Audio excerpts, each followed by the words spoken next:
Welcome to another episode of Axe of the Blood God, an independent RPG podcast. I'm your host, Kat Bailey. Joining me for the first time in a while, my lovely co-host, Nadia Oxford. Yeah, hi, Kat. I'm pretty much done with traveling for a while. Special thanks to Air Canada and United for teaming up to fuck up my luggage. That was a good team effort. That was coordinated. Well done. Thank you. It's been really fantastic. Thank you. Assholes. So joining me is my equally lovely co-host, Eric Van Allen.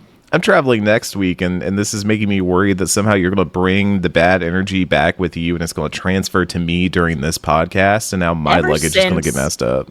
I got that Asm Final Fantasy XIV charm that I tried to put on my bag for good luck with traveling. Everything's gone wrong. Everything. Why'd you keep it on? You put an Asm charm on there? 7 other people are going to show up with the same luggage as you. That's the problem.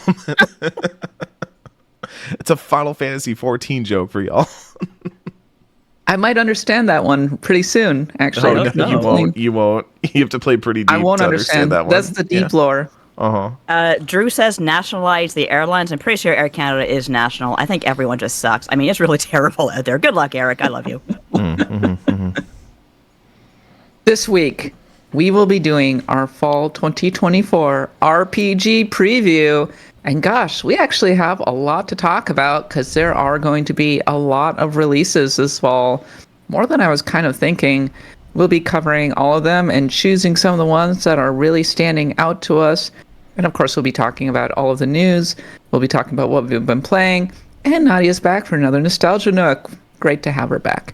Yay. But before we get to that, if you enjoy the show, please leave a review on the podcatcher of your choice. It would really brighten our day to see good reviews. And of course, it helps the visibility of the podcast. We're on Patreon at patreon.com/bloodgodpod, where for just $1 a month, you can get the show ad-free, and you can join our Discord and take part in the voting. And speaking of voting, we just completed our most recent Pantheon of the Blood God vote. And my friends, a large pandemonium is approaching fast. We said that it would be a Dragon Age the Veilguard themed Pantheon, the various Dragon Age games. But wait, holy smokes! Sonic the Chronicles: The Dark Brotherhood was in there too. A pandemonium where nobody expects it, and it won. We will be talking about Sonic Chronicles and the Dark Brotherhood. If I had been there, I would have prevented this. This is absolutely this is just like maidenless behavior. I'll leak the logs. I will defend myself. I mean, look, it was a funny idea, and I think when we posed it, we were like, well, like, it would be weird to just have 3 games for Dragon Age month, right? Like we always have 4 games for the vote. I guess we could do 3 if we wanted to, or we could do Awakening. Baldur's Gate 2. Of all the BioWare games, we suggested Baldur's Gate at one point, but I think our concern was like, oh, Baldur's Gate will probably just win then, or like whatever. So we were like, let's put something in there that's Sonic a little Chronicles bit different. Instead. Yeah, I think Jade Empire was floated and some other ones, and then we were like, what about Sonic Chronicles? What if we put in the option for a pandemonium, like just to see what happens? And you knew it was going to happen. We fucked around and we found out chaos. I know way too much about this incident. Like, yeah, I'm sure I'll have things to say. This will be written about in the future. There will be books about this moment in Blood God history. Yes, I do like the idea that a pandemonium can just appear at any moment, when even in the middle of a Pantheon vote. And Sonic Chronicles and the Dark Brotherhood, widely considered one of the worst BioWare games of all time for a lot of reasons. It's definitely not in the Pantheon. But does it deserve to be in the pandemonium? Well, I guess we'll be finding out. And October's just a great time to be playing this game, I have to say, because it's like RPG horror fest, right? The soundtrack sure is. Sure is. So please look forward to that. The final episode will be available for our Stars of Destiny, our Stars of Destiny and our backers at the $10 level. And I had another announcement, and I have serious brain fog this morning. So Eric, why don't you just talk about your your stream.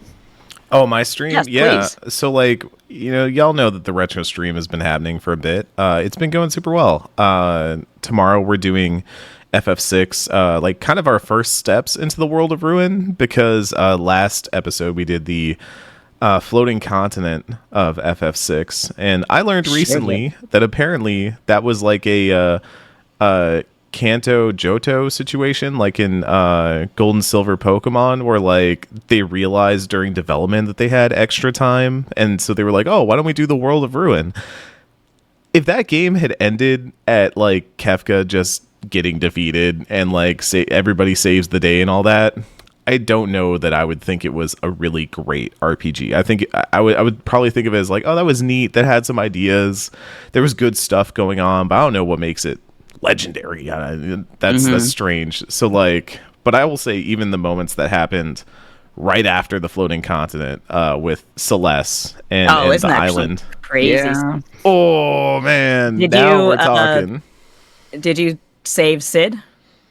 No, I didn't know. Yeah. You could. Yo, how am I Didn't know supposed for to know years. that the fast You got the fish slow are better? fish. Yo, got a the slow fish is a fish. fish, all right. Big, fish is a big not- fish swim yummy. slow. Not in a poisoned and dying world. But big rotten fish swim fish. slow. Fast Okay, but fish, isn't it freaky small. when like you walk into the room and he's dead and his eyes are still open? Like that scared the crap out of me. It's when- Oh, creepy. and then I went out onto Eric, the I overworld by discovered- accident, and all like the creatures were just like little squirrels that were poisoned and dying. Like They that die. was it's Isn't so that great good. visual storytelling? There is one hardy creature on that island, and it's the zombie dragon. Oh, There is a zombie dragon that can in the desert area there. I'm glad I did not run into that It creature. probably could have killed you quite easily. Yeah. Yeah, it's a Final Fantasy- real gut punch of a reveal. Final Fantasy. I saw that ending or I saw that moment when I was like 17 in Final Fantasy VI, and that was the moment where I confronted my own mortality for the first time. It's like Oh, cool. Celeste standing on that hill, that mountaintop, looking down and then throwing her off because I didn't save Sid either, and to that music, and I was just like, oh my god, this That's is a so gorgeous depressing. track. But also low-key, I went and watched like the scene that happens if you do save Sid, and I'm sorry, like R.I.P. to the cook, but like I think that scene is not that great versus Yeah, like I don't the know. one I that you feel do like it get. was like there was supposed to be something there, and it didn't happen. Yeah. Yeah, no, I like the version I got a lot more. So no, that was exceptional. I'm looking forward because everyone has said that like a lot of the growth and like emotional storylines of these characters really take off in the World of Ruin. They're in the good bit now. Yeah, That's yeah. That's what the World of Ruin's about, is kind of confronting their demons and putting things to rest, as it were. I've got a lot of characters in my party, but like I feel like I haven't learned a lot about all of them except for maybe like the core members like Locke, a little bit of Sabin, a little bit of Edgar. I feel like the Figa Bros, as we call them. They're That's good, but I want like a little bit more. They had that one scene right at the beginning of the game that's so good, and I just haven't Which got one much.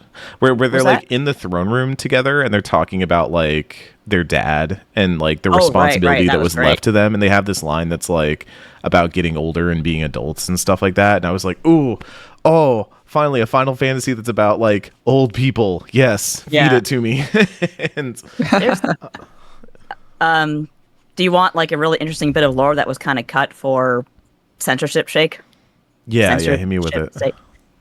There's a line they cut from the SNES version where Gestalt, basically his whole reason for wanting to keep Celeste alive is so that she can breed with Kefka and make magic babies. Oh yeah, that sounds like Yeah. something that Emperor Gestalt would do for sure. Yeah. Yeah. Yeah, Then he he got strikes thrown me off as- the continent.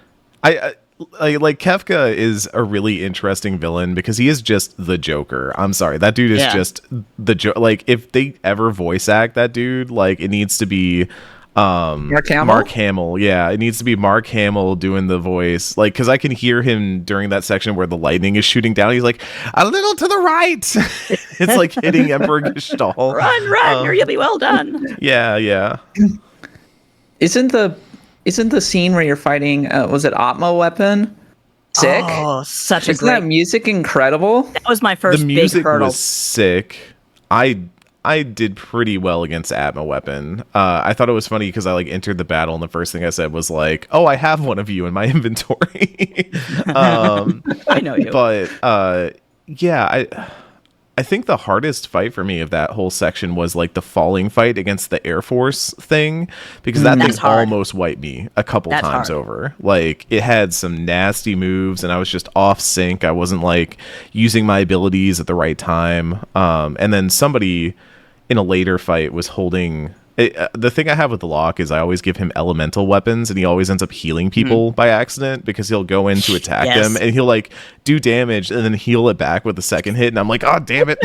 So there was one fight where he had the assassin, which has like the insta kill mechanic. Yes, but he was using it on enemies that like zombies. Can't be insta killed. Yeah, so they would just come back at full health, and I was like, stop attacking. You're done. You're not doing any more attacking. Stop it, Lock. Go to sleep. Well, Eric is streaming, I think, every Sunday. Are you streaming this weekend, Eric? Yeah. Tomorrow we will do our first steps into the world of Ruin. I don't really know where we're going or what we're doing. Like, I just got to the part where we like washed up on the raft, essentially, and now we're just like on the world of Ruin. There's like a town nearby. I'll probably go there, talk to some people, figure some stuff out. That's the other thing I love about this game, is that like, much like games of this era, you don't really get waypoints or like giant blinking icons to say like go here. And I think that's kind of fun and interesting. I kind of have to like get my bearings and assess where I'm at and where I want to go and what I want to do. So we're gonna do that tomorrow's stream.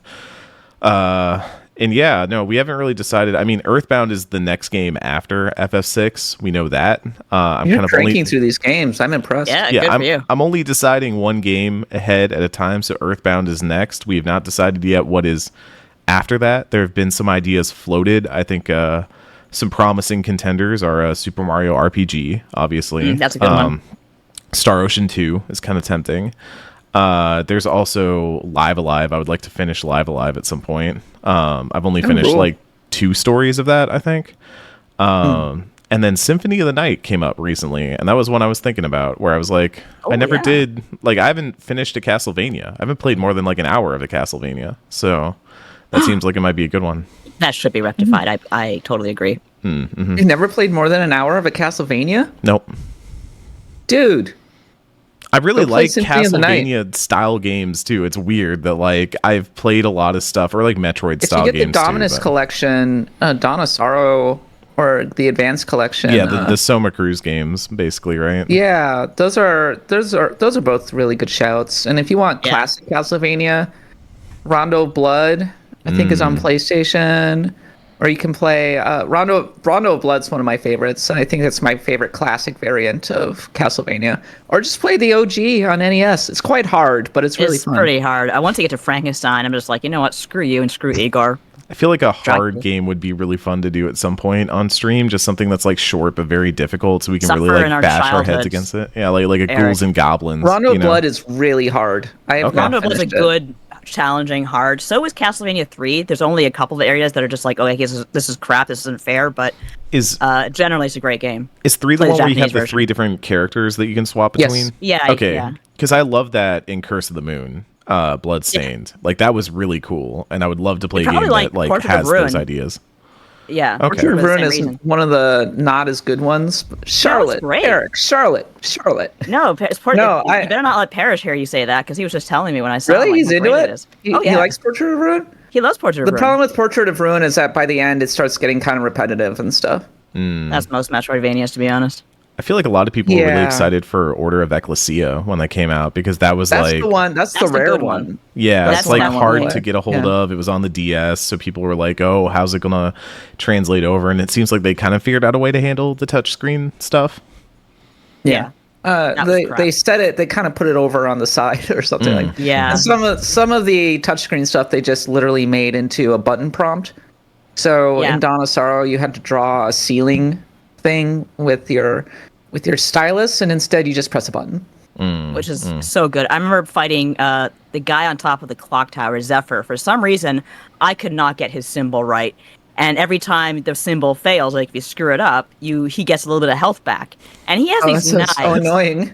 He has these knives that he throws at you, right? And I got it wrong so many times that by the end of the fight, floor was covered in knives, and I'm like, wow, that's actually very impressive sprite power, but I am pissed off. It's like me playing a trauma center for the first time, and I'm just kind of like scribbling out stitches and stuff like that. I'm like, good enough. Stitch them up clean. Someone's got to graduate with a C. The thing that I was forgetting earlier is that we are going to be recording our Pantheon episode. Oh, It's yes. an actual Pantheon, not a pandemonium. It's going to be on Tuesday, 5:30 p.m. Pacific. Stars of Destiny, welcome, join us. And we're going to have multiple guests. Our friend John Learned is coming back to join us. We're going to be joined by Sanatana Mishra from Witchbeam Studios, who's a big Shining Force 2 fan. And we're going to be joined by the only Brian C. Nerd of the Axe of the Blood God mod team. Ooh. Let's go. Very Looking exciting. forward to it. Yes, and we're all going to be talking about Shining Force 2. Also, Nadia and I are going to be there. So it's going to be a little party. Woo! Shining Join us party. Tuesday night. Episode will be out for our $10 and above patrons on Wednesday. Okay, let's get to the fall 2024 RPG preview. And my friends, it's going to be really busy. Let's just go month by month. Starting with Visions of Mana, out now. Playing Nadia's it. been playing it. The Persona 3 Reload episode Aegis is out September 10th. Towerborn is out September 10th. Dragon Quest Monsters, The Dark Prince, out September 11th. Final Fantasy 16, September 17th. Greedfall 2, September 24th. And finally, The Legend of Zelda, Echoes of Wisdom.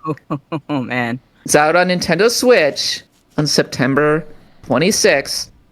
My friends, I have a couple games on this list that I am pretty excited about, but I want to hear what you have to say, Nadia.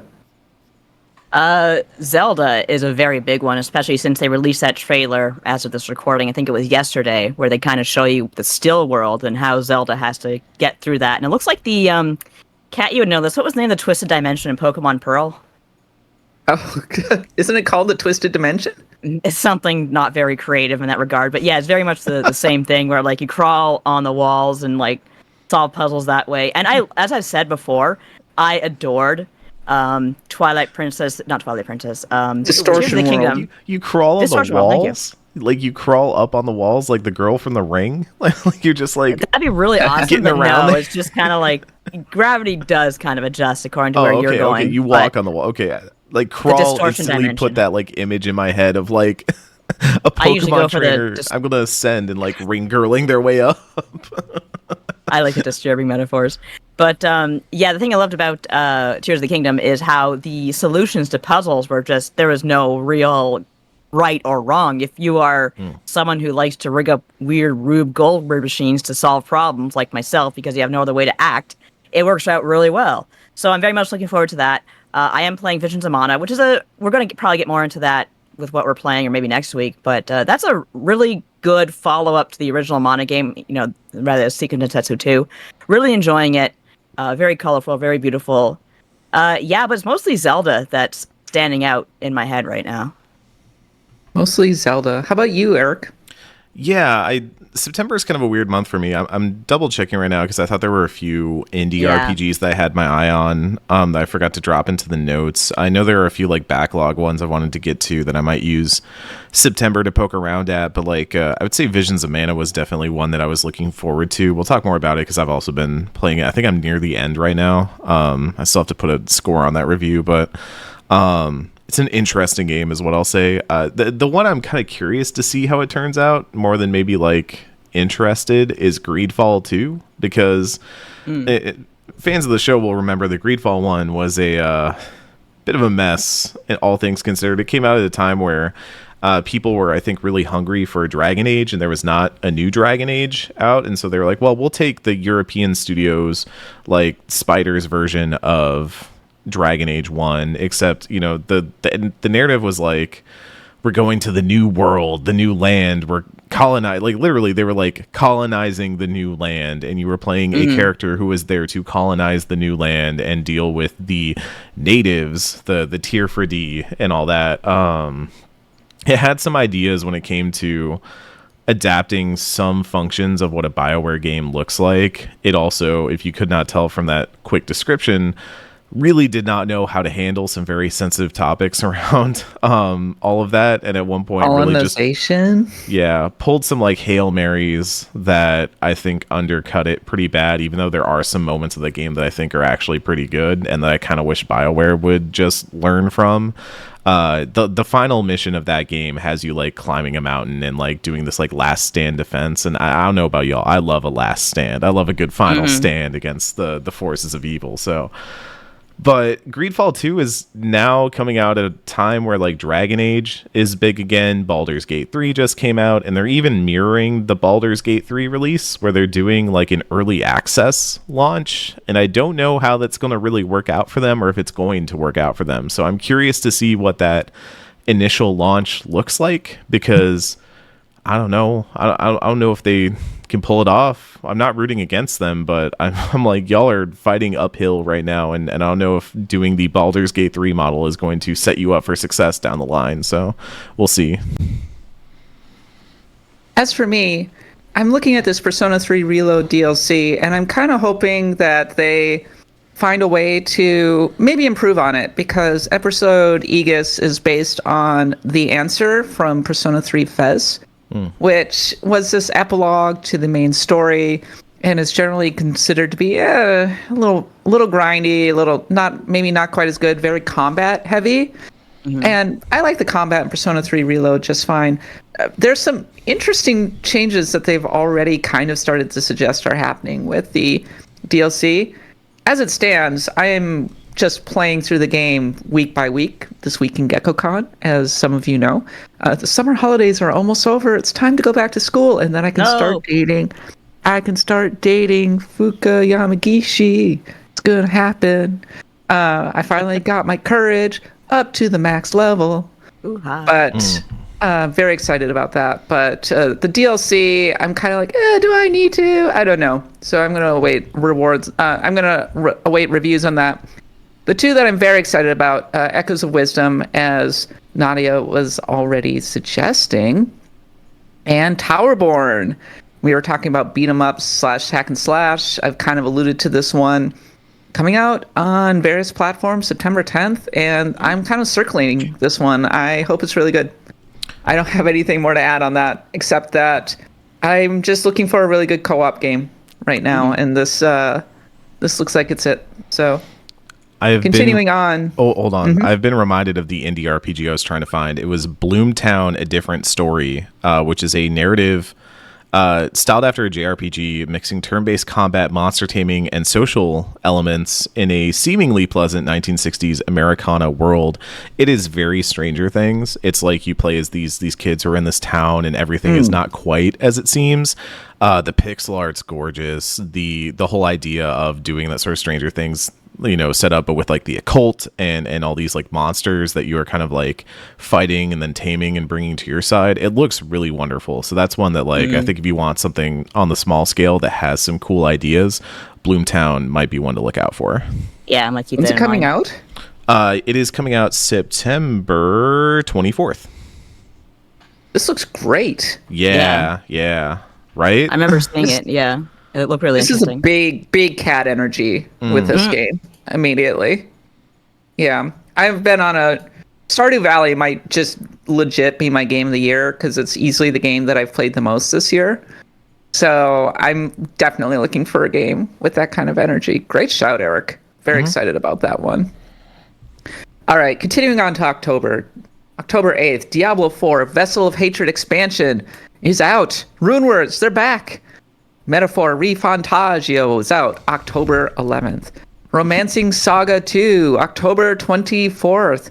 Yakuza Kiwami is coming to the Nintendo Switch also on October 24th.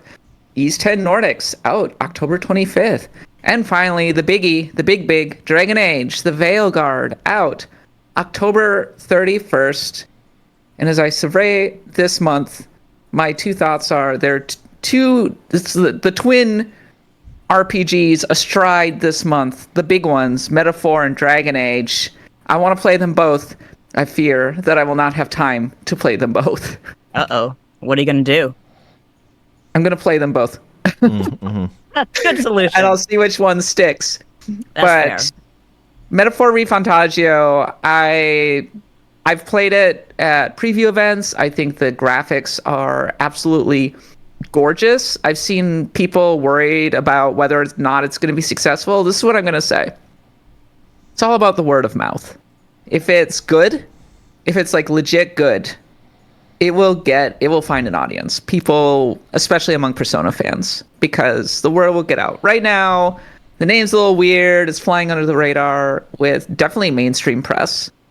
But I kind of love the shift to more of a fantasy realm. I kind of love the Dumbine vibes to it, the 80s D&D vibes in some ways. Yeah. I like how fast the combat moves. I love the way that they handle the ship in this one. It looks really, really good.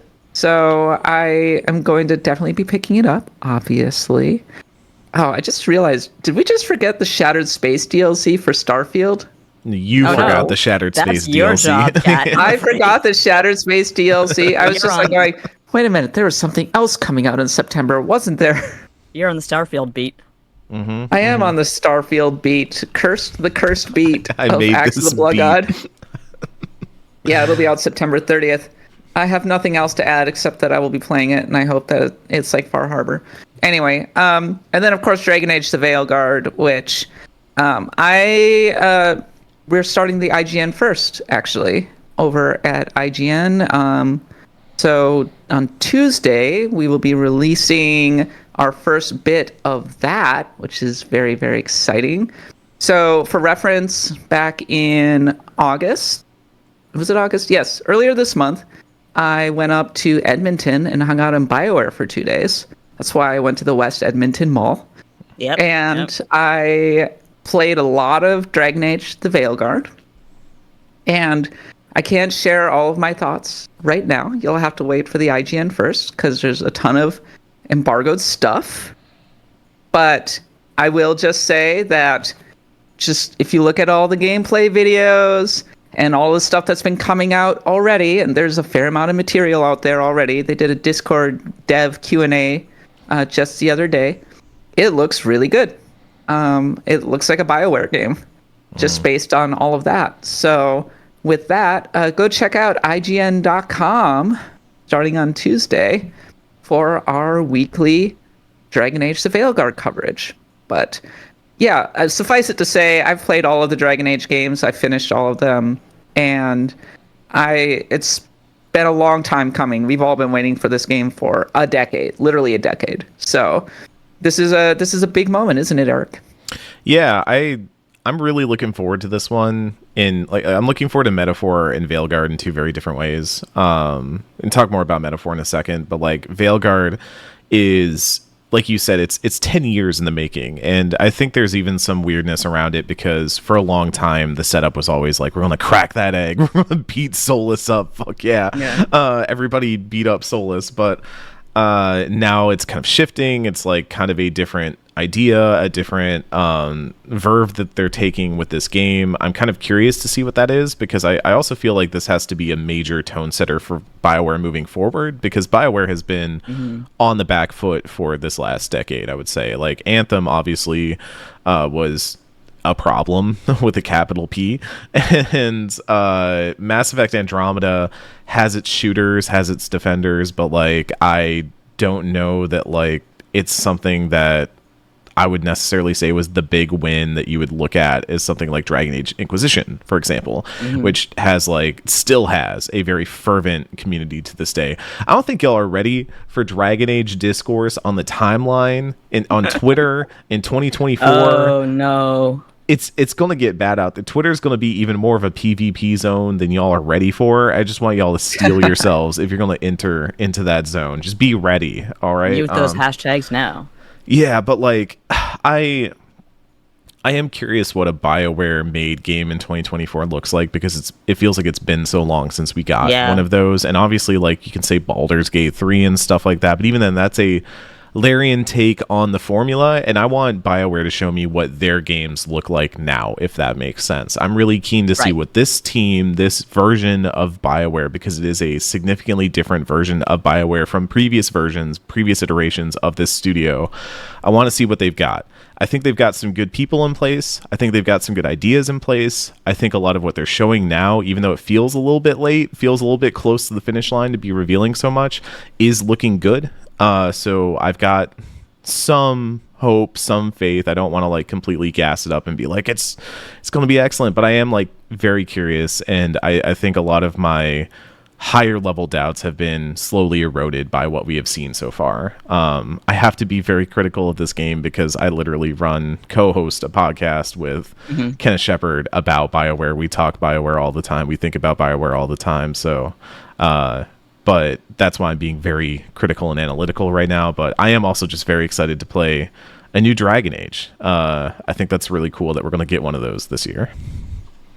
I can't believe it's finally coming out. And honestly, it's kind of a relief because everybody kind of knew that it was a mess for quite a while. So this feels like honestly a really, really big deal. Nadia, what are your thoughts? See, I just not a Dragon Age fan. Not saying I'm like totally off the idea of getting into it, but I wonder if this is the game or a game I should consider, or just kind of stick to my original plan of getting hype over ReFantazio and Ys Nordics, Ys 10 Nordics. Nadia, you like games in which people kiss, right? Well, yeah, but there's a lot of games in which people kiss these days. I'm not starved for choice. The Veilguard has a lot of kissing, and Metaphor does not. If that like sways you at all.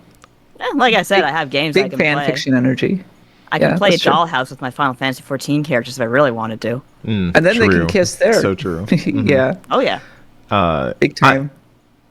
I think we should talk a little bit about Metaphor. Like, so I did the preview recently. That was really interesting because I feel like we got a greater idea of what that game is. And to what you were saying earlier, Kat, I think the Gauntlet Runner and the travel idea is going to be like a really good crux of what Metaphor is. Like it's a really good point that they're building on, because originally it's taking a lot of Persona ideas, a lot of SMT ideas, but especially like the calendar system, time management, there being this like friction against like, I can have a day slot and a night slot, and I have days to use, and I have deadlines that I have to reach. And so how am I going to use that time to do what I want to do in this game while also raising my stats, crafting my character, that sort of thing.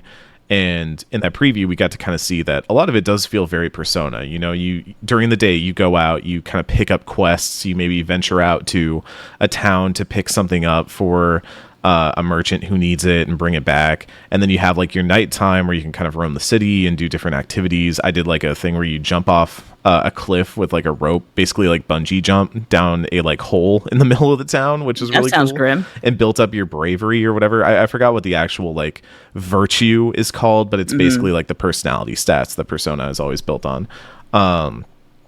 And it felt very familiar. It felt like the building blocks were there. And when we got into combat, it felt very SMT in a way. I would say more SMT than Persona. It's a little bit more press turn and less like one more.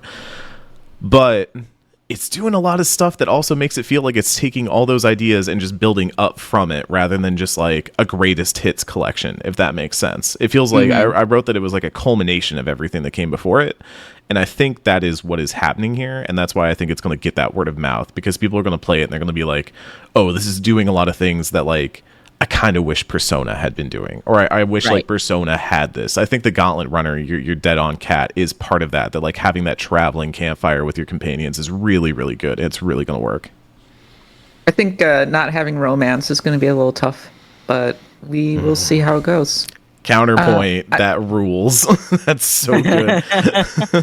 Romance in Persona got messy at times, and maybe it's really good. I to want not. a romance of woman twice my age. Come on, Eric. I want to touch very briefly on Diablo 4's expansion. So here's the summary. Prepare for the next chapter of Diablo 4. Become the apex predator of the jungle as the all-new Spiritborn class. Expand your map to journey into the new region of Nahantu in search of Neyrel, who's both suffering the fate of her choice to imprison the primeval Mephisto and seeking a means to destroy him. Recruit mercenaries, fight together in new PvE, co-op activity, and more. And I guess the question is, are y'all out kind of moving on from Diablo 4, or is this a chance to kind of get back into it? Is it like a furry class? What is this? The spirit porn class? I mean, if it's a furry thing, I don't care. But if I just spirit born, that'd be kind of cool. That'd be kind of rad, right? Finally, yeah. I mean, it's the like class that lets me be an anthropomorphic dragon. That's all I've ever wanted. Play it. Well, they're not furries, sadly. Oh, wait. They are an Dragons entirely are new scalies, class. right? However, they can call upon the unique strengths of jaguar, gorilla, eagle, and centipede, and heart. I added that one. Spirit guardians to overcome any nightmare the burning hells throws their way. So When you said heart, I know you're making a Captain Planet joke, but I thought, so you can turn into a stag.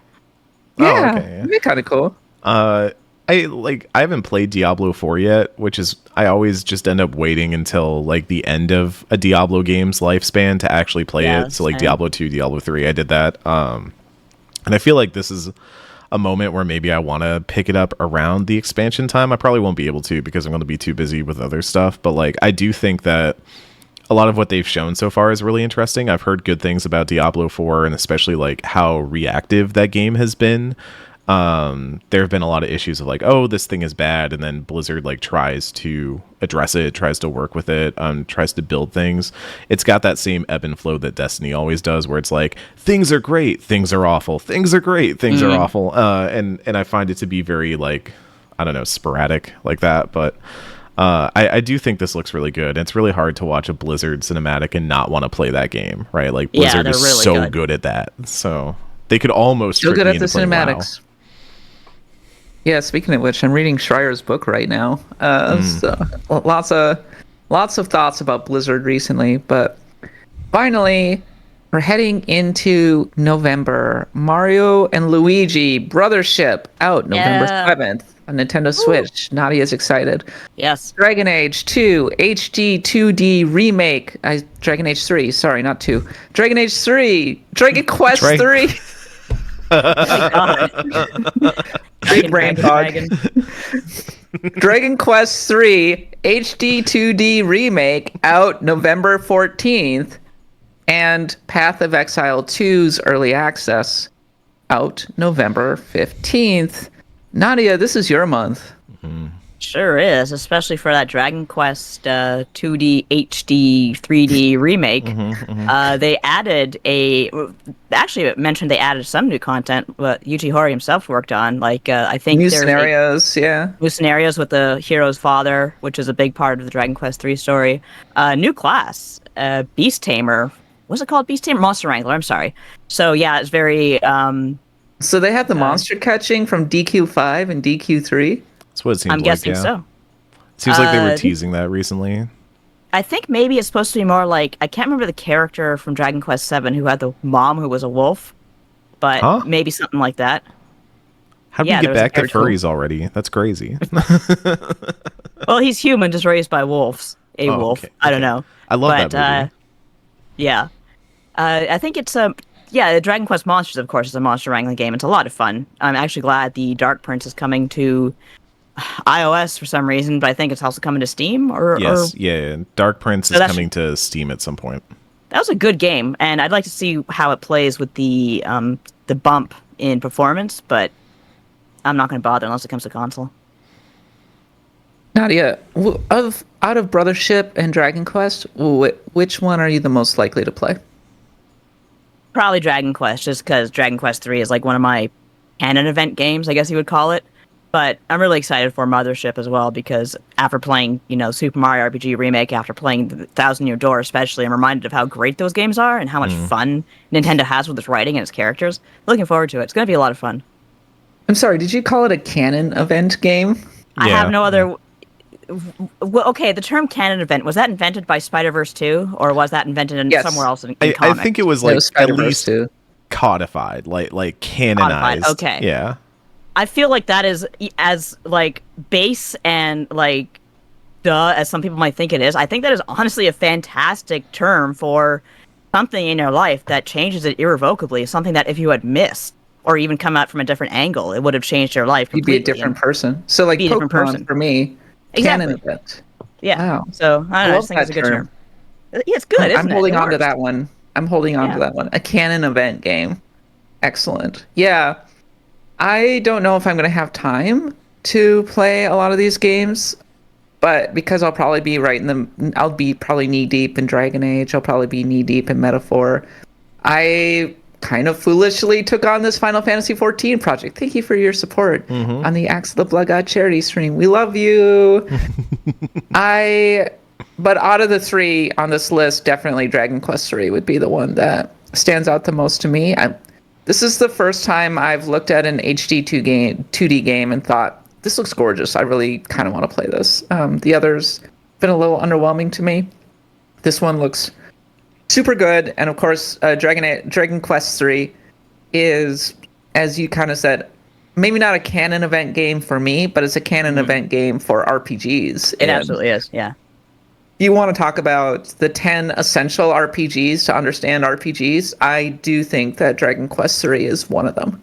So, Yeah, I think that Nintendo would have had a much better chance getting Dragon Quest established in the West if they had gone for Dragon Quest III, taking a little bit extra time, instead of giving us Dragon Quest I in an age where we already had Final Fantasy, or Final Fantasy came very closely afterwards, and that was a lot more technically advanced than Dragon Quest I. They tried. that reminds me, note to self, do a 10 essential RPGs to understand RPGs list for Axe of the Blood God. Oh boy. Because I do think that list is different. I do think that list is different from a top 25. Yes. I think you're right. Yes. Absolutely. There's best, and then there's, like, I'm not sure I would put Final Fantasy VI on that list necessarily, for example. We're talking about games that you want to play to truly understand the genre and where it came from. You say that, but like I was playing that Metaphor preview and it had front row, back row, and it had a job system, and I was sitting there and I was like, there's some FF6 in here. And maybe I'm biased because I'm playing that game right now, but there's a dash of FF6 in there. Nice little There's a dash Tabasco, of FF6 in a lot. little Tabasco dash of FF6 in there. Even the relic system, the idea of the accessories, I think that really kind of started with FF6. I love the idea of like your summons are also like what is teaching you magic, and they're kind of like your skill setup, but also that means magic is not like specifically relegated to any individual party member. It's how you want to arrange it. Oh god, I could talk forever about FF6 at this point. How you break the game. I'm like very converted at this point. Y'all have done this to me now. Good. It's a cult. Glad to have you, Eric.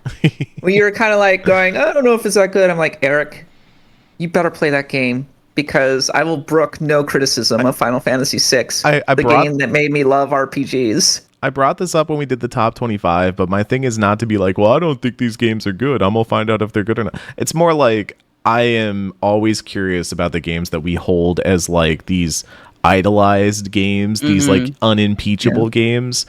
Do they hold up over time? Do they keep that magic, especially for someone like me who's not fresh played them? eyes for sure? Yeah, So and that's really good for someone like myself, who's like, I've been with video games since the very start. I've watched all these games kind of come into fruition and gain their legacy. So I like seeing someone who's younger than myself go back and see, okay, and like look at the game and say, okay, this is, now I understand how this game inspired this game. Well, and it is delightful to go back and find out that Chrono Trigger not only is like still good, but like holds that magic. It's got a magic.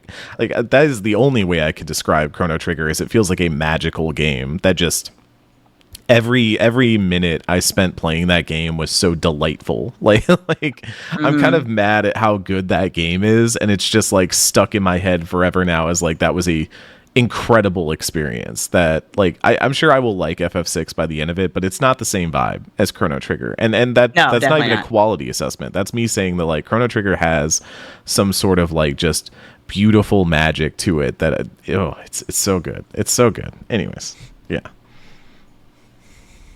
Looking at this list, so we were talking about Dragon Quest a whole bunch. Path of Exile 2 is really interesting to me because So we were already talking about Diablo. Path of Exile is a different side of the same coin. Grinding Gear Games turned Path of Exile 1 into one of the most successful Diablo-likes ever made. It came out kind of at a perfect time when there was a lot of sort of ennui around Diablo 3 and things like that. And it really dove in deep with a really extensive skill tree. And once again, the juxtaposition of Path of Exile 2 and Diablo 4 is going to be very interesting because out of the two, Diablo 4 is more RPG-like, and Path of Exile 2, I would wager, is actually maybe more Souls-like. There's a lot of... The dodge roll does a lot of work in this one, for example. It looks gorgeous. And low-key, I think that it could end up being secretly one of the biggest games of this year. Yeah. Yeah, I think PoE is in a similar, maybe not completely similar, but like in a strange place where Diablo 4 is surging compared to like Greedfall 2 and how BioWare and Baldur's Gate 3 is surging. But I think what PoE has going for it right now is that PoE 1, like you said, was this really important game at the time that garnered a really like heavy following that cared a lot about it. It was a really solid answer to, do you want something that isn't one of the other Diablo likes that were doing okay? There was oh god, I forgot the name of it. It's like Torch something or whatever. The other Diablo like that's among all this, but someone in chat will probably yell it at me. But there were other Diablo likes, but I feel like PoE was the one that really took off and picked up the flame as like Diablo 3 was having its issues. You're thinking of Torchlight. Torchlight, thank you. And there are other ones too, like Nox and stuff like that. But I think PoE is positioned well. I'm just very curious about what they end up doing with that too. And then I think they've said something about it's going to be developed concurrently with PoE 1, and I'm very curious what that looks like. So we'll see. Put a pin in that. And but I'm happy for the Diablo sickos who are just feasting this fall. They're gonna have a good time. Feasting. All right, friends. Time now to choose your most anticipated RPG for fall 2024. If you could only play one RPG on this list, what would it be, Eric? If I can only pick one on the list, it's a mean question. Only one. Can I cheat and say something that wasn't on the list? No. Yeah, I think it's Metaphor. I know that's like the basic answer. I know that's like the easy answer in some ways, like the predictable answer. Maybe not predictable because I'm the BioWare guy. Not Dragon Age. Yeah. The BioWare fan. I know, not Dragon Age. But like Metaphor is just really doing a lot for me right now. Like it's hitting in a way, like it's kind of running alongside my own tastes and other stuff because I've talked about it on here before, but right now there's a big revolution happening in the manga/anime industry where some of the like big three are moving out. JJK is ending soon. My Hero Academia already ended. Yeah. People are asking what's going to step into those shoes, and for Shonen Jump that's one thing. I'm sorry, I promise this tangent has a point. But like right now 3 really big series are Free Ren, Delicious and Dungeon, and soon Witch Hat Atelier. I think Witch Hat Atelier is going to take off pretty soon. I'm actually going to read some of that today after the podcast. Does Demon Slayer count? Demon Slayer's been done and dusted for a while. Demon Slayer been done. Yeah. But like a lot of those are like they are fantasy anime, and fantasy in anime has traditionally been an isekai thing. They're just straight up like fantasy adventures, very inspired by wizardry, D&D, like the classics, like Lodos War type stuff. And oh yeah, Metaphor feels like it is going to catch that wind, and it is like got the same vibes, the same energy. And Metaphor is actually an isekai, which is kind of funny, but Drop-kun. Yeah, save me, Truck-kun. There's like an element of like there is an alternate world, which may be our world in that game. I don't know how it relates to the actual protagonist, but that's a different story. But like there is a surge of just good high fantasy, dark fantasy, like just fantasy stuff in the world right now. We are feasting on it, and I think Metaphor is going to catch that wind and ride it. So like, I'm really looking forward to everything that game is doing, because I think it is fun and interesting. And to some degree, maybe this changes as we get closer to Veilguard. We learn more about it from the IGN first and stuff like that. But like, it feels like they're doing Dragon Age, and I feel like I know what Dragon Age is. Metaphor is the game that I don't know what it looks like, and that just gives it the X factor for me. X factor. Dragon Age Veilguard is the one game that I would play if I had a choice, and it's definitely the biggest out of all of them, but I am really interested to see how this one pans out. I have seen multiple beats now. Obviously, I saw it at Summer Game Fest. We've seen the gameplay and everything coming out, and everything suggests to me that this is very much on the level, and maybe BioWare getting sort of back to basics. Also, Echoes of Wisdom, truly. Yes. But I mean, I'm so excited about Echoes of Wisdom. Those are the big two for me, but I think Dragon Age, the Veilguard, will end up being the one. I'm excited to add some games to my top 10 list for this year, because it's my top 10 list has felt very incomplete, and I heard just recently a joke of, boy, Jeff Keighley's face when he has to say that a poker game is his game of the year at the Game Awards. Bellatra, let's go. Bellatra, though. Sweep. But there are like some actually really good games. Last year, Baldur's Gate 3 obviously was the one, and it dominated the fall. But I loved the spread in 2024. It was incredible. I don't know that there's any Baldur's Gate 3 level game on this list. Maybe Dragon Age has a shot. Maybe out of all of them. But I think that just the depth, big bench, a very deep bench of great RPGs this year. And 2024, if I just like surveying it in its totality, I think that 2024 is stronger overall than 2023.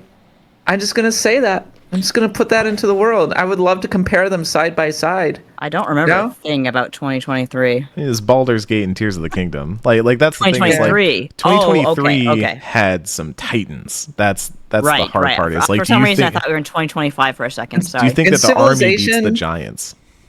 In Civilization, they have the term of going wide versus growing tall. Yeah. Versus like having a couple of very big cities versus having a lot of little cities.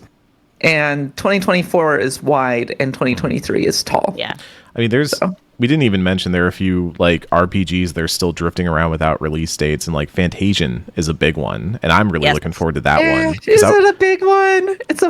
I have heard people preach the good word of Fantasian, and I want this thing to escape Apple Arcade so I can see whether they're telling the truth or not. It was a good game. I was enjoying it very much, but it was like, oh god, I hate the iPad, so I stopped. Yeah. It's not a big, huge. As you say, this is. I can't imagine it rising to the level of Metaphor, for example, which I consider to be the biggest Japanese developed RPG coming out this fall. Well, it's not gonna be nothing. But what if? That's it. That's the end of the thought. But what if? Look, that Bloomtown game, I just put that on my Steam wish list, and holy cow, I'm legit kind of excited about it. Honestly, I feel like I'm in trouble because I'm playing Final Fantasy VII Rebirth and trying to finish it. I'm playing 14. We're playing Baldur's Gate 3, which, by the way, we should get another game of that on the calendar. Long Pennsylvania rides again. Long Pennsylvania back in the saddle. I'm playing Persona 3 Reload, which I have to keep up with every single week so that I don't fall behind. And there's some weeks where I end up playing like 5-6 hours because I need to get through Tartarus runs and story beats and everything. And yeah, I'm pretty busy in terms of games, so I'm just kind of eyeing this fall a little nervously. Nadia, what's your most anticipated, if I could only choose one, this would be the game that I played game? Oh god, it's such a toss-up between Dragon Quest 3 HD and Zelda, because, I mean, I don't miss a Zelda. It just doesn't happen. And at the same time, Dragon Quest 3 canon event. So, shoot. I would have to, if you put a gun to my head, I'd have to go with Zelda, just because again, I don't miss a Zelda, but You've played Dragon Quest. I've played Dragon Quest 3 specifically in several forms. I'd be very sad to miss it, but I would miss Zelda more, unfortunately. So, Nadia would pick Zelda Echoes of Wisdom. Eric would play Metaphor ReFantazio, and I would pick Dragon Age Veilguard. 3 very solid choices. You can argue whether Zelda is an RPG, whatever. I don't care. It's on the list. It appeals to our audience. I'm 30 or 40 years old. I don't need this. I'm 41 years old, and I don't care. I'm 34 years old. I'm 44. Am I 44? Okay, I had Hans. my birthday. I forget. Never mind. Okay, Nadia. What's your most anticipated RPG? Did we forget a most anticipated RPG? Do you want to go out there and stump for Ys 10? Or talk to us about the joys of Romancing Saga 2? Or one of the other games? I want to hear your thoughts. Send me an email at cat@bloodgutpod.com or DM me on Twitter at @the_catpod. Okay, that's it for 2024 fall preview. It's time now for a series of random encounters. Blue Protocol shutting down and the worldwide release from Amazon Games canceled. Demon School delayed. Kind of grateful, actually, because I have plenty of other games to be playing, but it will be out the first quarter of 2025, and I say to Demon School, good luck. That said, I am looking forward to that one. It looks really cool. It has a big Devil Survivor vibe to it. Yeah. Xbox. Square Enix to further deepen the relationship with Xbox games, according to Yoshi P. CD Projekt says Witcher 4 will enter full production soon. I thought it already was in full production. Stardew Valley dev concerned ape hasn't touched Haunted Chocolatier in a long time due to Stardew Valley's 1.6 update, which they're diligently trying to get on Switch. Come on, get that dang update on Switch. Yeah. I wanted that update so badly. I started a whole new game on my Steam Deck and started playing again and got a whole new farm, and I'm into the fall now. For the love of God, put it on Switch. That's all I'm saying. Please save her. Good for Cat. And finally, there was a Nintendo Direct this past week. The Castlevania Dominus Collection was announced with Dawn of Sorrow, Portrait of Ruin, Order of Ecclesia, and Haunted Castle Remake. Very cool. Yakuza Kiwami coming to Switch. I don't know if I would want to play that game on the Switch, but I hope it's good. I was wondering. Yeah, it could go either way. 50-50 on that one. I have a note about this Direct. It is freaking crazy. They announced a Trails in the Sky FC remake. Right. Okay, we need to talk about that in a second. Okay, we need to let's just talk about it now. They had a sizzle reel for a Trails in the Sky FC remake. That's crazy. Like it just showed up. Like it was everyone just there. there. Hits Twitter at the same time. Like, did I see this? Like, am I imagining? I thought I was like, did we know about this? Seriously, I can't miss this. Is this new? And we were all kind of freaking out. The Japan Direct also, by the way, the Japan Direct was a banger because it not only had a longer trailer for that, which showed more of it. It seems like, and Trails fans yell at me if I'm wrong, it's using like the newer combat system and not necessarily the old combat system. But also, that Direct had a Tokimeki Memorial remaster in it that's only confirmed for Japan right now.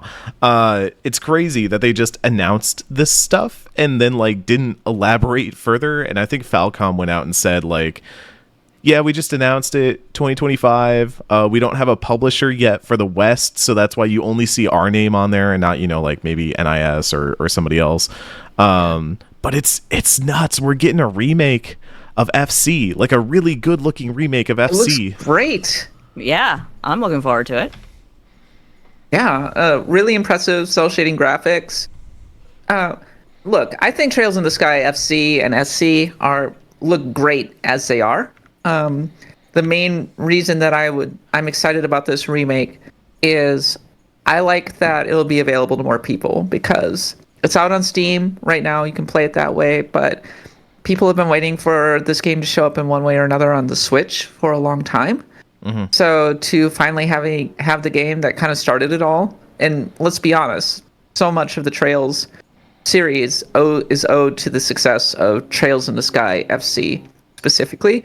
Go check out our Pantheon of the Blood God revisit of Trails in the Sky FC. One day we'll get to SC. It'll be very exciting. But no, really awesome. I think that I don't know what was going on with Falcom and or Nintendo, but I actually think that it really did this game a disservice just to have a brief glimpse of it during a sizzle reel of all things, during what was frankly actually a pretty weak direct. So I think it should have gotten a lot more time. I think the Castlevania made it up for me. I mean, those games have been like locked down on the DS since the DS, and it's so incredible to finally see them free, especially like now we have those and the advanced games. Like we've had Area of Sorrow for a long time, which is a great game, but I always said, after playing Area of Sorrow, like, oh man, I really just want to follow this up with Dawn of Sorrow because they work together so well. Now I can. Now you can. Order of Ecclesia is the one that I want to play because That's a good one. Portrait of Ruin is one of a handful of Castlevania games I've actually finished. I've been actually playing Aria of Sorrow, so it'd be fun to get into Dawn of Sorrow. I actually own that already on the DS. Order of Ecclesia I've never played, and I've heard it's very hard. It's difficult. It's more difficult than the average Metroidvania. I also have to say, non-RPG, just briefly need to proclaim CVS2, Capcom versus SNK2. Keep rocking, baby. We're in it. Oh my god, I'm so excited. They just keep on going. I cannot believe we're actually getting that one. And I think that collection, low-key, is a better collection than the Marvel collection because it's got Capcom versus SNK2, it's got Project Justice, and it's got Power Stone. Like, yes. I love MVC2. I love Power MVC2. Stone 2 on Switch is awesome. Yeah, no, that collection looks fantastic. What's the game on that collection that everyone says, no, put that away, give us something else? There's one that's really bad. Oh, was it like the Power Wave or something like that? I think it was one that was shoddily put together and had the mismatched sprites. Capcom Fighting Evolution / Jam, that was it, yeah. Oh, yeah, Fighting Evolution, yes, yeah. Plasma Sword? No, I don't think it was Plasma Sword. Yeah, it was Fighting Evolution. Says Anthrax Bees. Yeah, I have heard that. I was watching Max's reaction, and he's like screaming for every game that's revealed in that collection except for Power the Jam. He's like, no, go back, take that out. that collection, like that one game aside, is actually just incredibly good as a collection of like really solid fighting games that I think are also all like very underrepresented. Like we love Marvel vs. Capcom 2 especially, but like that collection, I think if you really want to see what like the secret hitters of that era are, that's the one you gotta check out. So I'm looking forward to now that. I want a collection that has like all the fantasy beat 'em ups like Capcom did, like King of Dragon, Knights of the Round, of course all the D&D games, D&D, and we have a D&D at home. Well, finally, Sea of Stars DLC, The Watchmaker, kind of carnival themed, definitely was giving me even bigger Chrono Trigger vibes than before. So, and it just reminded me of how gorgeous Sea of Stars is. It's a beautiful game. Yeah, this is actually DLC, story-based DLC, if I'm not mistaken. I'm looking forward to it. There's new music, new characters, and the Watchmaker was a kind of a hanging thread that made it clear, okay, DLC is coming for this guy. And so, yeah, I'm looking forward to that as well. And finally, some stunning news that came out earlier this week. Uka Studios, which is the dev behind Visions of Mana, maybe be getting shut down. Apparently, NetEase has been winding down the staff since at least spring. Visions of Mana will be probably doing a review of it next week, but it's been getting somewhat mixed reviews. And there's been suggestions that even NetEase is reconsidering its investment in Japanese game developers because, like so many other big publishers, they're hoping for some kind of mega hit and they're not getting it. So they're like, oh, gee, we thought Visions of Mana was going to sell 10 million copies in 3 days. What's going on? But I hope that wasn't their strategy because that's a very stupid strategy. It is a very stupid There's no strategy. shortage of stupid strategies going around, but holy crap. Yeah. I mean, yeah, I guess I don't want to like tilt my hand before the tavern, but I'll just say I'm playing Visions of Mana. It's a very good, solid 2D 3D action RPG. It's not exactly Elden Ring. It's not full of strategy and difficulty, but I like the characters. I love the journey. I think it's a as someone who is, of course, an avowed Mana fan, I think it's very pleasing. It's very, very relaxing. I'd like to be playing it right now, frankly. Bye, everyone. Comfy was the word It's I very used in my comfy, write-up. Yeah, feels very comfy. Eric. Just about this, I think it's a bummer that like we saw a lot of investment in Japanese developers specifically. I think one of the more notable ones was acquiring one of the heads of Yakuza and spinning out a studio for him, basically to say like, hey, go make what you want to make. But I think there's a lot of just questions about the industry moving forward. We talked about this in the Discord earlier, but like AAA development is super expensive right now. The returns are there. We've seen it with games like Black Myth Wukong, maybe even Helldivers is like a good example of like you can sell a lot of copies, but number one, you've got to be on PC these days. I really don't think that's a doubt anymore. Like that PC has become the platform. Like PlayStation 5, the sell-through rate just doesn't seem to be matching up to what you would normally expect at this point in the generation. At the same time, the PS5 is outpacing the PS4, Eric. That's the crazy thing. That's the weird thing is like it seems like the sales on PC are still just stronger and like carrying more. I know Helldivers 2 that was the case. Yeah. Steam as a platform has exploded this generation. So many more people are moving over to PC. PC has become a very strong platform. For how much you are paying for a PlayStation 5, especially in Japan, you may as well just get a good PC. And I think at this point, I'm kind of the same. I'm just like, why would I buy a console if I could just get it? The big thing for me is I don't want to sit at my computer to game. Otherwise, Exactly. Yeah. The Steam Deck, the Lenovo, like I think handheld PCs, like, and I'll even credit this further back. I think I've said on the podcast before that I think the Switch was a game changer and made people rethink not just what a console is, but like what a console could be moving forward. This idea of having the sort of console that moves with you was finally realized, that never got realized with the Wii U. Now Switch shows, hey, it's possible, it works, it can work really, really well. Like technology like the USB-C docking makes this super possible in a way that it was not previously. And so now, like, handheld PCs really do seem like a solid way forward because they're cheaper, they're effective, they're mostly plug and play at this point. Yeah. I still paid for my Steam Deck the same amount that I paid for my PS5. I paid $600 for that thing. But that price is going down every day. Like, I think Eric is onto something. Is it? I don't think the Steam Deck... there are sales for Steam Deck, but it's not like it's going down. Well, I'm not saying it's an affordable option for everybody right now. Like, I'd love to have a Steam Deck. I can't bloody well afford it, but anyone want to give me? But I think to your point earlier that like a PS5 and Xbox Series X have not seen price drops yet. Like these are still, we're this deep into the generation and we're not seeing price discounts. Maybe if a PS5 Pro is around the corner, we're going to see that. If anything, it's going up. It went up in price in Japan the other day. Yeah. It did. So like if that's the case, then you got to look at like, okay, a Steam Deck might not only be effective for the dollar cost and the amount of games that you can get on it, but it's also going to be just a little bit more future proof. And like, why would you get something where you're going to be able to get a few exclusives versus like having the portability, the like usability case, like a lot of stuff that you can play, and really there's not many exclusives for the PS5 right now, especially now that Square is moving a lot of their games over to the PC. Like Final Fantasy 16 is coming out. 16 ain't gonna run on Steam Deck. Steam Deck's gonna give up life if it tries to run 16. It's gonna like look at you, like a face will appear on the screen. It'll be like, really? Come on now. What are we doing here? Like turn that off. Shaking the head. No. You can get a PS5 for $500. And this is the top end option. A Steam Deck OLED 1 terabyte is $650. So a 512 gig OLED is $550. Now you can get a 250 gigabyte LCD for $400, or you can get a refurbished one, obviously. But I would not recommend a 256 gig LCD because, frankly, if you want to be able to load up your Steam Deck and enjoy everything it has to offer, you need to get at least 512 gigs. And the OLED is so much better than the LCD. On OLED. So the OLED completely, honestly, changed my gaming habits and finally killed the Switch for me. I love the Switch.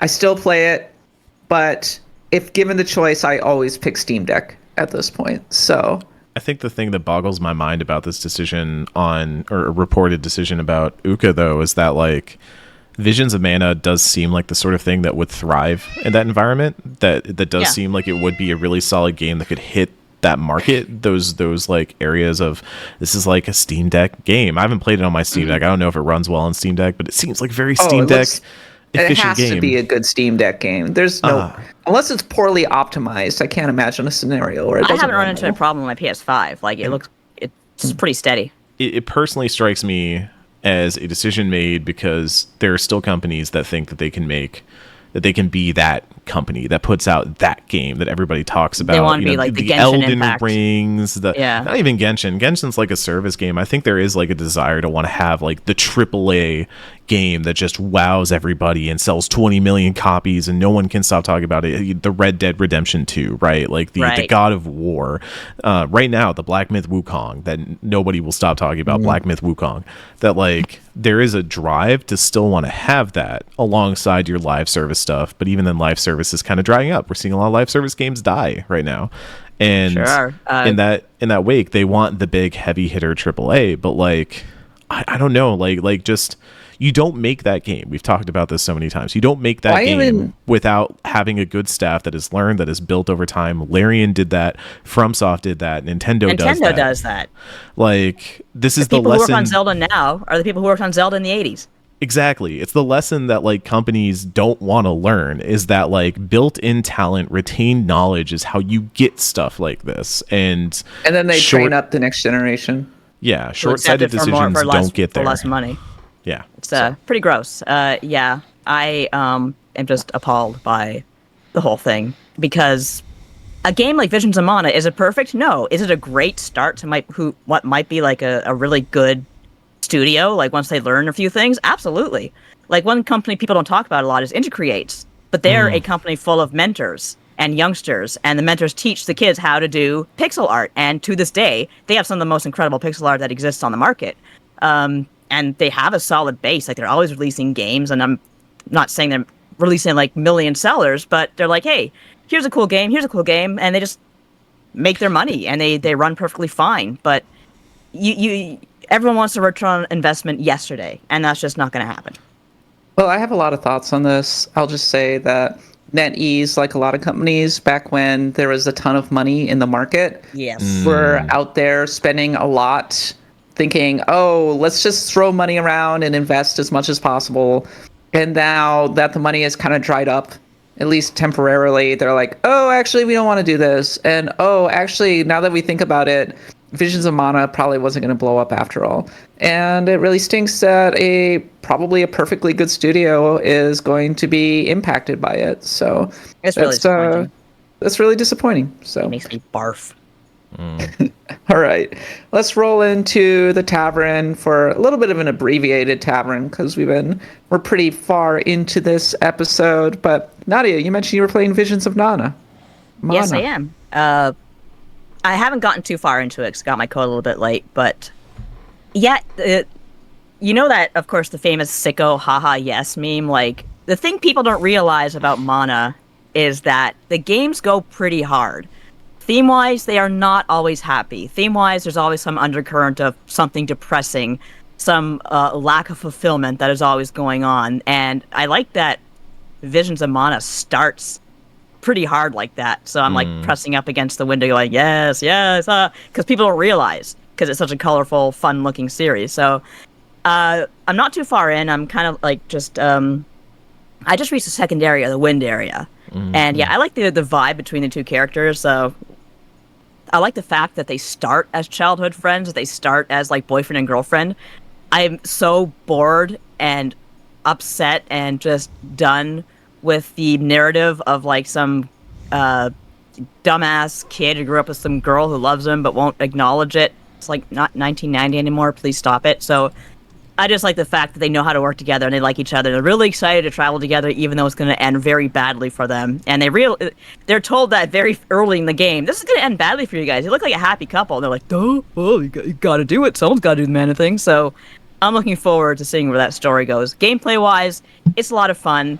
Kind of hacky and slashy, but in a very satisfying way. We really chain together the really cool combos. And there's a dragon girl who has a little flammy, little baby dragon.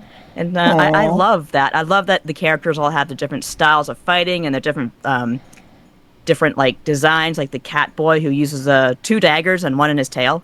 And yes. the thing is, cute. being a Mana fan, for a lifelong Mana fan, I can like recognize every single thing. Like, I know there was a race of cat people because you had Neko from the Secret of Mana. You have the dragon people who are mentioned in Secret of Mana, whatever it was. But yeah, this is all established lore that they're working with. And I know these characters and I know these enemies in particular who have been around since the Game Boy.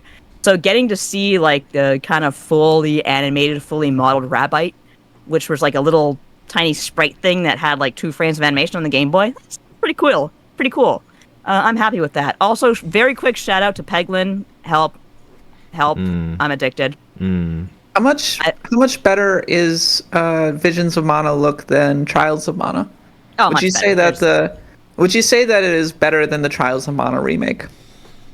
Yeah, there's more room to move around. Some people say the it's not like open world, but it is open zone. Some people say these zones are empty, but I don't really find that. There's a lot of treasures and stuff to find and enemies to beat up.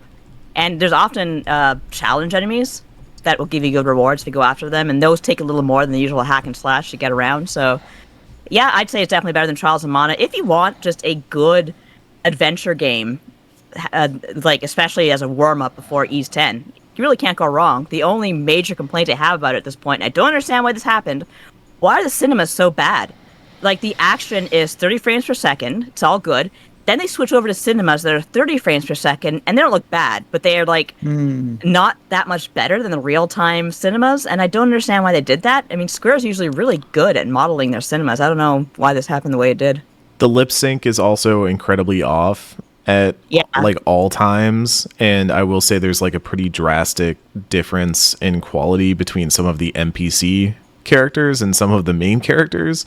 There was a dialogue scene where it was like close up of 2 characters talking. It was some random NPC that you had to talk to for a quest, and it like zoomed onto them, and I was like, they don't look bad, but you can tell that there's like a very like difference in fidelity when that is happening. You can see where they had to cut corners and had to save the money, and they did a great job. They really focused on the main characters, but yeah, the NPCs are like, oh, okay, three of the same character model are saying goodbye to the hero as he sets out on his journey. Yeah, that's so I'm like it's a B-tier RPG, all right. I'm like pretty deep into Visions at this point. I'm like nearing the end, and I'm enjoying it, but sometimes it feels like I'm enjoying it in spite of itself, if that makes sense. Like, yeah, I think there's a lot of technical issues with this game, polish issues. The camera does not know what to do at any given point. The camera is very frustrating. There are points where I've stopped using like the lock-on targeting completely because it just doesn't know what to do with large enemies or enemies that like, there's some fast enemies that will kind of like dart across the arena very fast at you,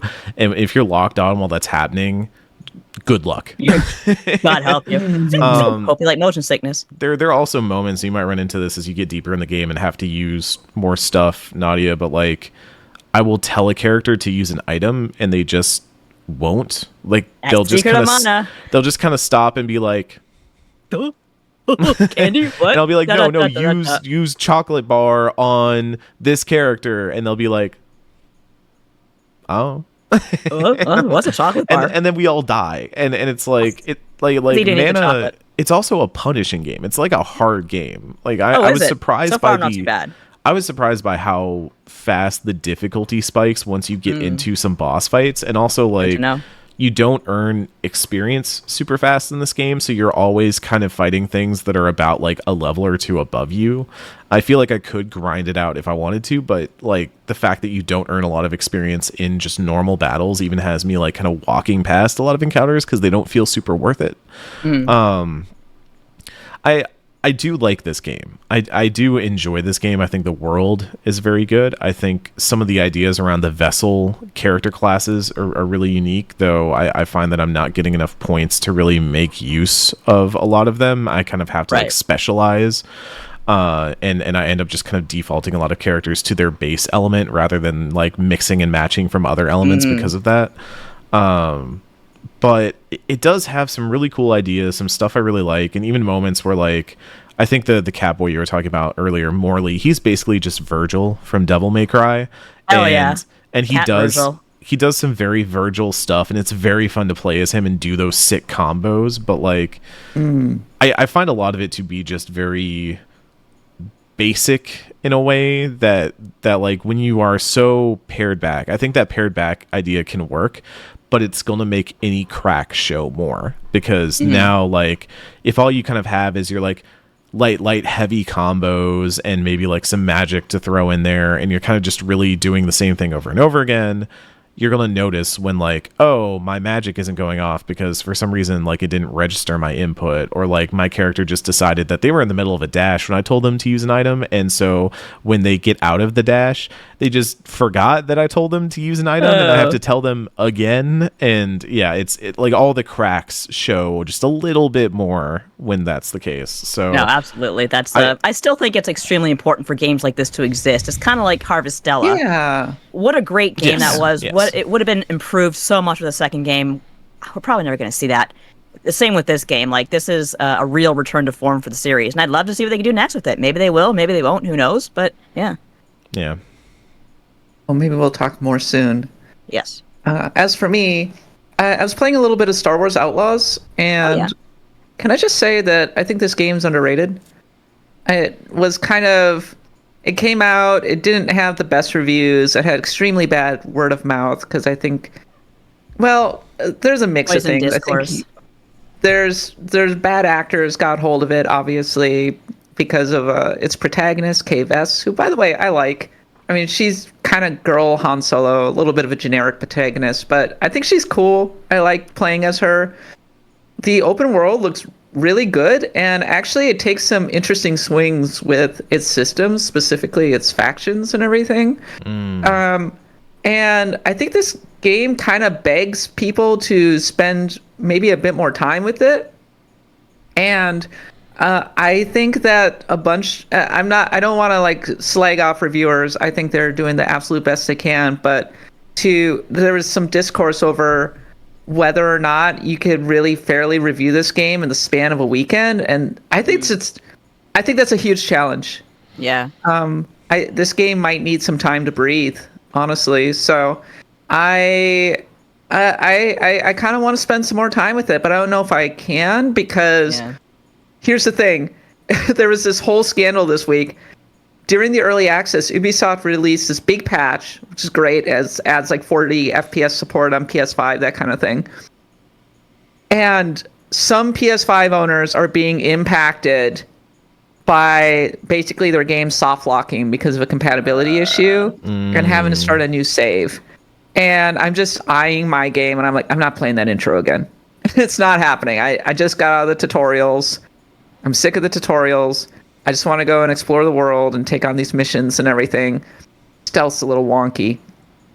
So if I'm in that position where I have to start a new game, I'm not doing it. Like, full stop. So fair. That's a little bit of a challenge. The other thing I want to talk about, I am playing FF7 Rebirth still. I'm up to Nibelheim, and I'm playing FF14. I'm being good. Yay. Yeah. I got it working on my Steam Deck, and I can't believe how well it runs on my Steam Deck, actually.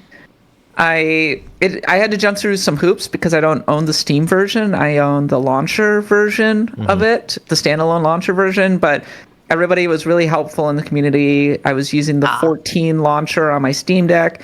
I figured out how to configure the visuals and the controls, and it looks great. It runs incredibly well on the Steam Deck OLED. It's a fantastic game to play when you're just kind of hanging out watching TV. I've been watching What You Do in the Shadows again, and playing Final Fantasy 14. I just did this sort of a raid, I guess. It was a pretty lengthy dungeon, and it ended with me fighting some guy. Just like you can see how invested I am in the story. Yeah, I fought some guy who had a mask on or something. Wait, guy. And he was all the Slayer of Ifrit, and I'm like, oh yeah, that's me. Oh, that's Laha. Yeah, you're pretty far in then. Yeah, you're pretty far in. Bread. I guess so. Yeah. I was having trouble with figuring out the targeting. I'm like, why can't I target? So all of my little companions were fighting, and I'm just running around in circles. Going, what am I doing? We've all seen Sprouts do that. It's okay. but I'm also over leveled, so I wasn't in any imminent danger of actually dying. But the also I ran into this guy. I went on another quest and I was talking to a guy, and then he's like, "I'm evil, actually," and I said, "Okay, well, let's fight." And his name starts with an L, and I killed him really quickly. And he won't be back. I don't know what his deal was, but he didn't seem like a particularly nice guy. So the plot seems to be kind of moving ahead. I don't really know what's going on, but at least I'm out of the fetch quests. You know about the scions. Well, you're not out of the fetch quests.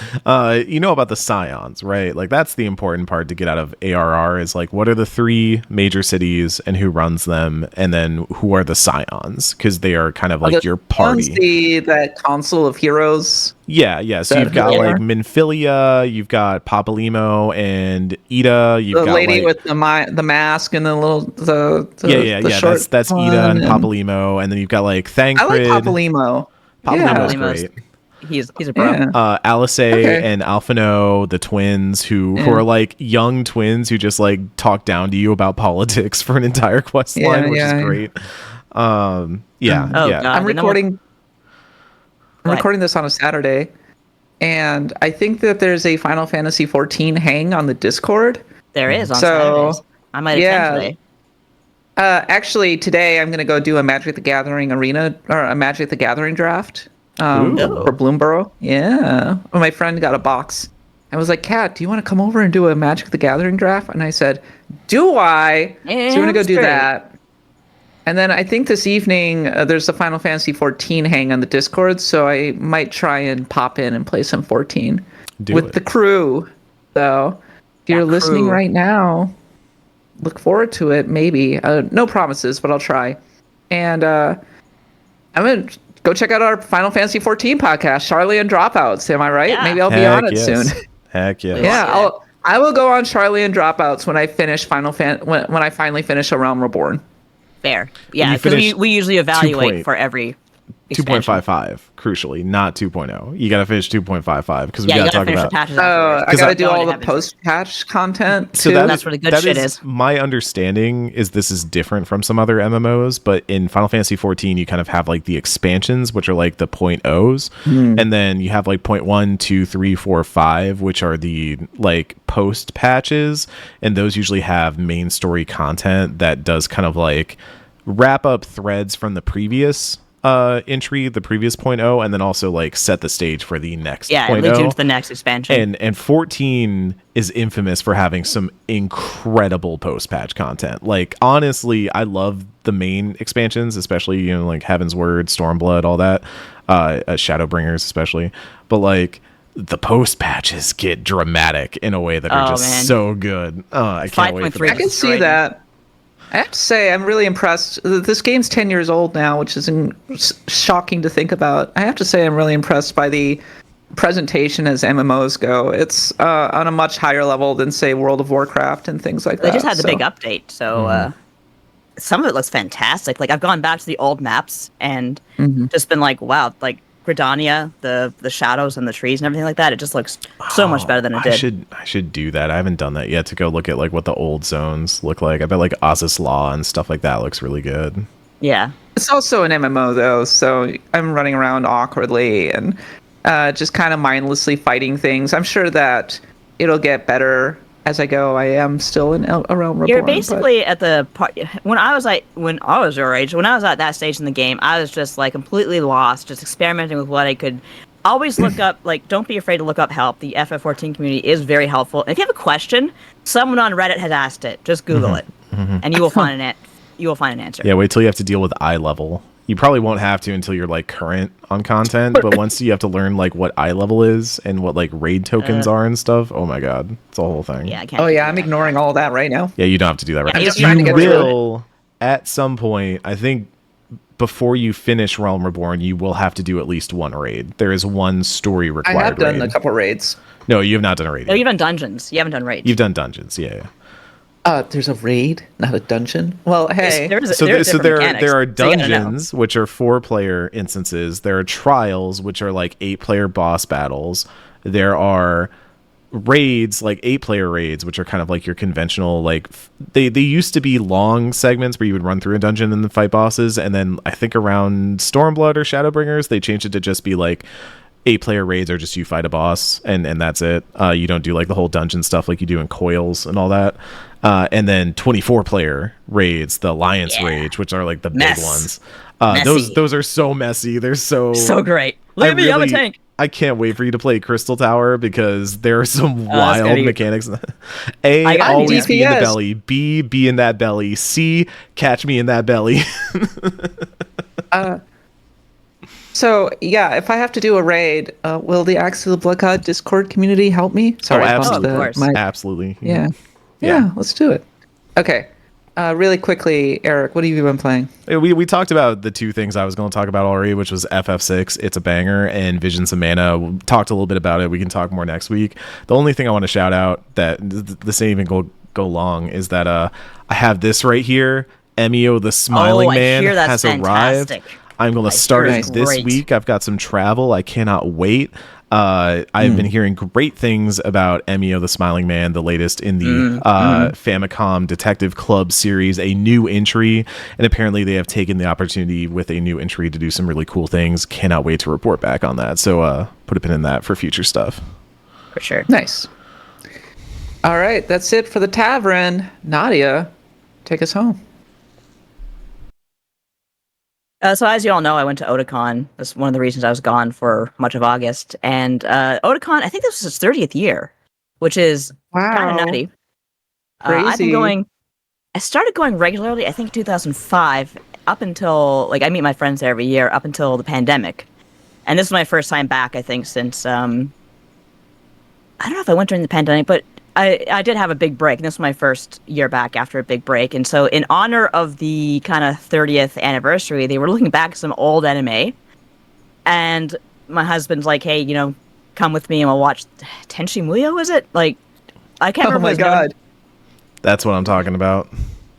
Tenchiverse. He just yelled it at me from across the room, Tenchiverse. And it's like, Tenchi Universe. And I don't really, this isn't really my kind of genre, but like I was just watching Not into the harem anime? Well, here's the thing. I'm watching it very uncomfortably because I'm like, I don't know who did Tenchi's voice, but I'm like, I'm sure I've heard this guy in a hentai. I'm just going to be honest with that up front. And then there was a moment where the cabbit, who's very cute actually, I like cabbits, like a cat rabbit, turned into a ship. Did I see that right, or was I? Yes, yeah. The cabbit or whatever, the like cat rabbit does turn into a spaceship. Because sometimes you have those moments where I'm just like, oh, I'm too high for this, but that was definitely one of those moments. But yeah, so we watched that, and sure was 90s anime. People sure are nostalgic for that stuff. I didn't hate it or anything, but it was like, at the same time, I don't miss it. I'd probably spend my time on Slayers or something. Oh, Slayers. I want to watch that again. I saw an Instagram reel, speaking of Otakon, I saw an Instagram reel of a anime, maybe it was Anime Central cosplay circa 1999. Nice. And I was looking at it and thinking to myself, I kind of miss when cosplay was kind of rough, a little sloppy, a little goofy, a little very DIY. Homemade. Yeah. Very homemade. People are obviously having a great time versus the extremely curated, I'm just trying to get clout on Instagram professional cosplay that you see at, don't get me wrong, some of it's just incredible. Yeah. But it almost takes the fun out of it. In cosplay terms, it's like going online for the first time. I'm thinking, I'm pretty good at this game, and then seeing what people are actually able to do in a competitive setting. Yeah, they've turned cosplay into a competitive genre. Well, it doesn't have to be competitive, though. Like, when I cosplay, it's all totally for fun. Like, I actually got a rubber skull mask and, like, an apron, and dressed up as, like, a bookseller Honda-chan, who's just, like, this random-ass retail employee. And people liked it, the costume a lot. Like, I got a lot of photos and stuff like that. But yeah, I also love kind of that Saturday night vibe where you go into the hotel and you see the people doing the professional photo shoots. You just kind of really admire the costumes they put together. But at the same time, I will probably get the biggest laugh out of someone who just, and this joke is so done. There's always someone who dresses up, they put a rubber trash can over themselves, and they put a sign that says, "Your waifu." And that's all it takes to make me laugh, so it's all for fun. I did like the guy who dressed up as a Gundam, but it was just them in a box. The box says Gundam. That's an old joke as well. That's like a good one. Yeah. Yeah. Yep. So for me, it's about how clever you can be, how, not to say, like, there was one time I bowled someone over to get to, there's an Estinian cosplayer who had, like, glowing, like, accessories and stuff, and I was like, move, getting a picture. But I go for, especially, like, the kid cosplayers, like, I love it when there's, like, a family and they do, like, a theme cosplay. That always gets me. Like, there was someone I met at the con who were cosplaying as, like, Vegeta and Bulma, and, like, their kids were, like, little baby Super Saiyans or whatever, so yeah. Oh. Out of curiosity, was friend of the show Mike Williams there? No, I don't think he's gone for a while, which is unfortunate, because I would have liked to see him. Miss you, Mike. Yeah, for sure. All right, that's it for this week's episode of Axe of the Blood God. Thank you so much for listening. We will be back next week, as always, to talk more about RPGs. For now, we're heading into the post-show with the Axe of the Blood God Stars of Destiny. And right now we have with us Anthrax Bees, Flashback 2012, Harvest Lunatic, Laguna Matata 124, Spyrus. Thank you so much for your generous support. And of course, Criminal Justice, who is our intrepid mod. As always, if you enjoy the show, please support us over on Patreon. Your generous support is what allows us to do this, and we've been doing it for 3 years now. Incredible. Patreon.com/BloodGodPod. $1 a month will get you access to the Discord and the show ad-free. And then also our Pantheon episode for Shining Force 2 is going up on Wednesday, available to patrons at the $10 level. So go check that out. Leave us a review. We all think you're great. All right, we're heading to the post show. I've been your host, Kat Bailey, and for Eric and Nadia and myself, thanks for listening and happy adventuring.